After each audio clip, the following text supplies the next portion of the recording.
ऐसे अनेक पुरुष हैं जो भगवान के गुणों से युक्त हैं, किंतु कृष्ण परम है, क्योंकि उनसे बढ़कर कोई नहीं है।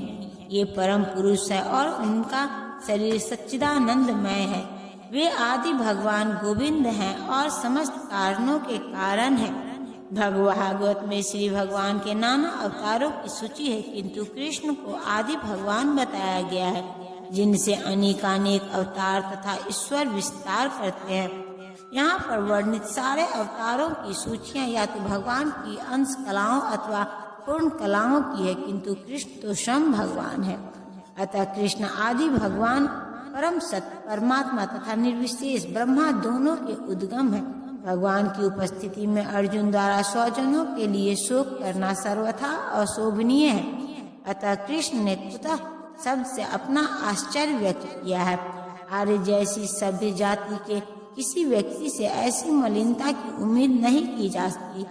आर्य शब्द उन व्यक्तियों पर लागू होता है जो जीवन के मूल्य को जानते हैं और जिनकी सभ्यता आत्म साक्षात्कार पर निर्भर करती है। देहात्म बुद्धि से प्रेरित मनुष्यों को यह ज्ञान नहीं रहता कि जीवन का उद्देश्य परम सत्य विष्णु या भगवान का साक्षात्कार है। वे तो भौतिक जगत के ब्रह्मा स्वरूप से मोहित हो जाते हैं।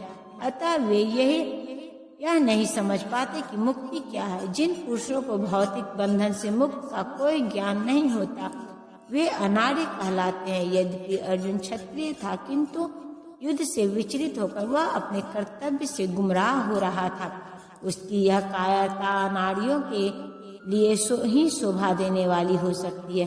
कर्तव्य पथ से इस प्रकार का विचलन न तो आध्यात्मिक जीवन में प्रगति करने में सहायक बनता है, न ही इससे इस संसार में ख्याति प्राप्त की जा सकती है। भगवान कृष्ण ने अर्जुन द्वारा अपने स्वजनों पर इस प्रकार की करुणा का अनुमोदन नहीं किया। हे पृथा पुत्र, इस हीन नपुंसकता को प्राप्त मत हो, यह तुम्हें शोभा नहीं देती। हे शत्रुओं के दमन करता, हृदय की क्षुद्र दुर्बलता को त्याग कर युद्ध के लिए खड़े हो। अर्जुन को पृथा पुत्र के रूप में संबोधित किया गया है। पृथा कृष्ण के पिता वसुदेव की बहन थी, अतः कृष्ण के साथ अर्जुन का रक्त संबंध था। यदि क्षत्रिय पुत्र लड़ने से मना करता है तो वह नाम का क्षत्रिय है, और यदि ब्राह्मण पुत्र अपवित्र कार्य करता है तो वह नाम का ब्राह्मण है। ऐसे क्षत्रिय तथा ब्राह्मण अपने पिता के अयोग्य पुत्र होते हैं। अतः कृष्ण यह नहीं चाहते थे कि अर्जुन अयोग्य क्षत्रिय पुत्र कहलाए। अर्जुन कृष्ण का घनिष्ठतम मित्र था और कृष्ण प्रत्यक्ष रूप से उसके रथ का संचालन कर रहे थे, किंतु इन सब गुणों के होते हुए भी यदि अर्जुन युद्ध भूमि को छोड़ता है तो वह अत्यंत निंदनीय कार्य करेगा। अतः कृष्ण ने कहा कि ऐसी प्रवृत्ति अर्जुन के व्यक्तित्व को शोभा नहीं देती। अर्जुन यह तर्क कर सकता था कि वह परम पूज्य भीष्म तथा स्वजनों के प्रति उदार दृष्टिकोण के कारण युद्ध भूमि छोड़ रहा है। क्या कृष्ण अपनी पितामह नाना उग्रसेन या अपने आचार्य सांदीपनि मुनि पर हाथ चला सकते थे? अर्जुन ने कृष्ण के समक्ष ये ही कुछ तर्क प्रस्तुत किए।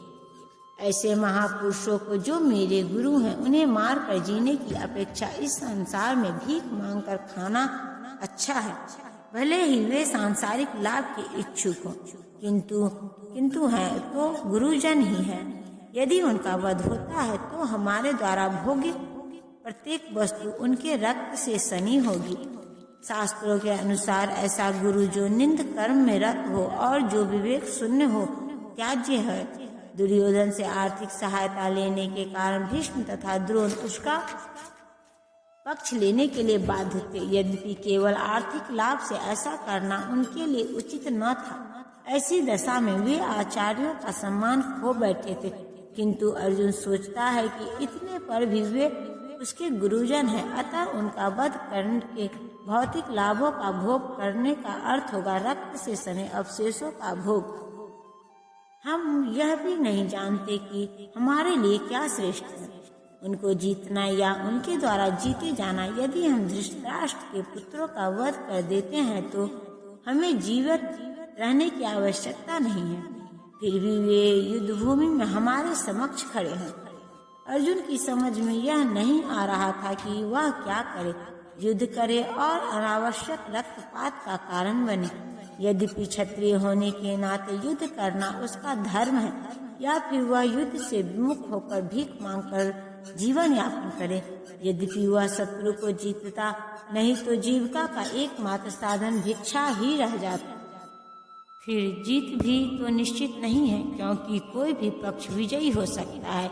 यदि उसकी विजय हो भी जाए तो भी यदि धृतराष्ट्र के पुत्र मरते हैं तो उनके बिना रह पाना अत्यंत कठिन हो जाएगा। उस दशा में यह उसकी दूसरे प्रकार की हार होगी। अर्जुन द्वारा व्यक्त इस प्रकार के ये विचार सिद्ध करते हैं कि वह न केवल भगवान का महान भक्त था, अपितु वह अत्यधिक प्रबुद्ध और अपने मन तथा इंद्रियों पर पूर्ण नियंत्रण रखने वाला था। राज परिवार में जन्म लेकर भी भिक्षा द्वारा जीवित रहने की इच्छा उसकी विरक्ति का दूसरा लक्षण है। ये सारे गुण तथा अपने आध्यात्मिक गुरु श्री कृष्ण के उपदेशों में उसकी श्रद्धा, ये सब मिलकर सूचित करते हैं कि वह सचमुच पुण्यात्मा था। इस तरह यह निष्कर्ष निकला कि अर्जुन मुक्ति के सर्वथा योग्य था। जब तक इंद्रियां संयमित न हो, ज्ञान के पद तक उठ पाना कठिन है और बिना ज्ञान तथा भक्ति के मुक्ति नहीं होती। अर्जुन अपने भौतिक गुणों के अतिरिक्त इन समस्त दैवी गुणों से भी दक्ष था। अब मैं अपनी कृपण दुर्बलता के कारण अपने कर्तव्य भूल गया हूँ और सारा धैर्य खो चुका हूँ। ऐसी अवस्था में मैं आपसे पूछ रहा हूँ कि जो मेरे लिए श्रेष्ठकर हो उसे निश्चय रूप से बताए। अब मैं आपका शिष्य हूँ और आपका शरणागत हूँ, कृपया मुझे उपदेश दे। यह प्राकृतिक नियम है कि भौतिक कार्यकलाप की प्रणाली ही हर एक के लिए चिंता का कारण है। पग पग पर उलझन मिलती है, अतः प्रामाणिक गुरु के पास जाना आवश्यक है, जो जीवन के उपदेश को पूरा करने के लिए समुचित पथ निर्देश दे सके। समग्र वैदिक ग्रंथ हमें यह उपदेश देते हैं कि जीवन की अनचाही उलझनों से मुक्त होने के लिए प्रामाणिक गुरु के पास जाना चाहिए। ये उलझने उस दावाग्नि के समान है जो किसी के प्रकार लगाए बिना भभक उठती है। इसी प्रकार विश्व की स्थिति ऐसी है कि बिना चाहे जीवन की उलझने स्वतः उत्पन्न हो जाती हैं। कोई नहीं चाहता कि आग लगे, किंतु फिर भी वह लगती है और हम अत्यधिक व्याकुल हो उठते हैं। अतः वैदिक वाङ्मय उपदेश देता है कि जीवन की उलझनों को समझने तथा उनका समाधान करने के लिए हमें परंपरागत गुरु के पास जाना चाहिए। जिस व्यक्ति का प्रामाणिक गुरु होता है वह सब कुछ जानता है, अतः मनुष्य को भौतिक उलझनों में न रहकर गुरु के पास जाना चाहिए। यही इस श्लोक का तात्पर्य है। कृपण वह है जो मानव जीवन की समस्याओं को हल नहीं करता है और आत्म साक्षात्कार के विज्ञान को समझे बिना कुकर सुकर की भांति इस संसार को त्याग कर चला जाता है। जीव के लिए यह मनुष्य जीवन अत्यंत मूल्यवान है, जिसका उपयोग हम अपने जीवन की समस्याओं को हल करने में कर सकते हैं। अतः जो इस अवसर का लाभ नहीं उठाता वह कृपण है। ब्राह्मण इसके विपरीत होता है, जो इस संसार का उपयोग जीवन की समस्त समस्याओं को हल करने में करता है। देहात्म बुद्धिवश कृपण या कंजूस लोग अपना सारा समय परिवार, समाज, देश आदि के अत्यधिक प्रेम में गंवा देते हैं। मनुष्य प्रायः चर्म रोग के आधार पर अपने पारिवारिक जीवन अर्थात पत्नी, बच्चों तथा परिजनों में आसक्त रहता है। कृपण यह सोचता है कि वह अपने परिवार को मृत्यु से बचा सकता है, अथवा वह यह सोचता है कि उसका परिवार या समाज उससे मृत्यु से बचा सकता है।